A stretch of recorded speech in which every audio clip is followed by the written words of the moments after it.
Hey y'all, this is Becky and Parker over here in the wood shop today. Hi! Parker is making his first project. He's making a house. And he is doing good.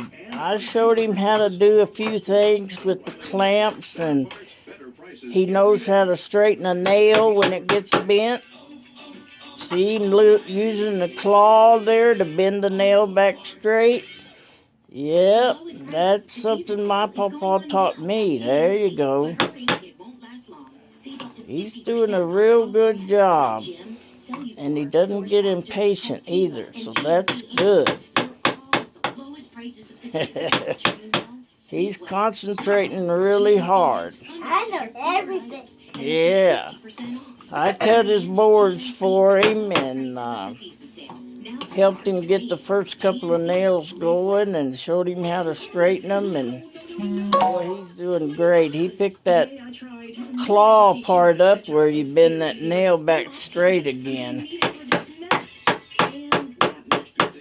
There you go. It's going.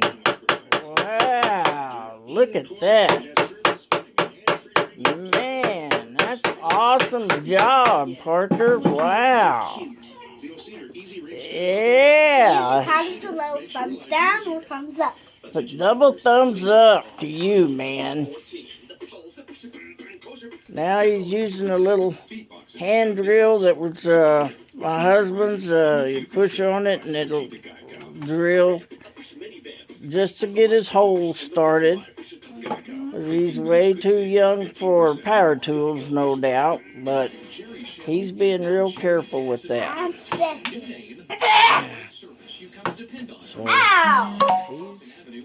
he's enjoying it. It's so much fun to have him out here with me in the shop, so we're having a blast. Man, that one went straight in, Bubba. Way to go. Good job. You remember how to take... Yeah, you know how to take them clamps off. Look at there. All right. Okay, he's putting a flat roof on it this time because this is our first one. So, we drew around and got our line on where the bottom board is. Yeah, good job. This is... No, next year we're going to make the top of the roof. Right? Yeah, right. You're not supposed to dance whenever you're making wood projects.